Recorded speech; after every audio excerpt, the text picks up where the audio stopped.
Well, welcome back to Amy Park, our home ground, and as you can see, looking at tonight's opposition, Wellington Phoenix, we come up against Wellington, both of us losing our New Year's Day clashes, and we certainly hope to make amends here playing at our home ground at Amy Park. And if we look at Wellington, the back four is more than likely to be unchanged. We wouldn't expect too many changes with Paston, Leo Burtis, Sigmund, Durante and Lockhead.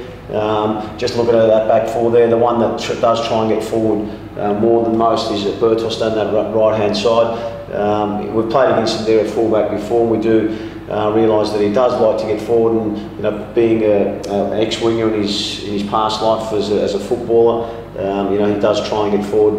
But also he's certainly been good for them this season. Where they will have to start making some changes if we get into the midfield. Obviously Manny Musk gets suspended, so will it be a like for like and Smith come in to replace him? He was the obvious choice in the last game against Brisbane, and also in the sending off of Boyd on the right side of midfield.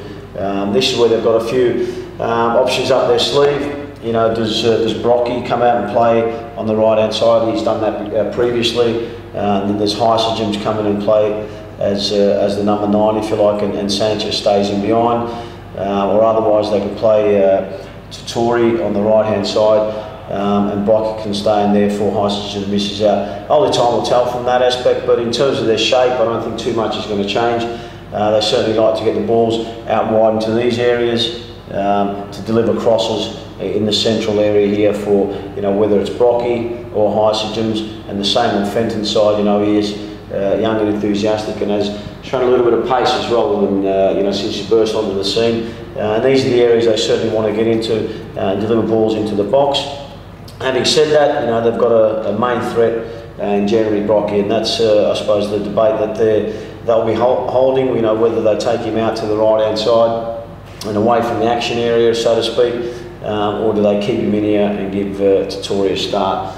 And he's certainly someone we're going to have to keep our eye on, because get him in anywhere in these areas across here, and as we've seen against Brisbane, he will strike, and he has got a decent strike, and I think he's leading the marksman in terms of goals this season. So he's certainly someone that we're going to have to be aware of. But all in all, they've always posed a difficult opposition for us, and as I said, this is our first game of the new year here at our home at Amy Park, and we certainly want to leave the game tonight, leave the stadium with 3 points safely tucked in the bag.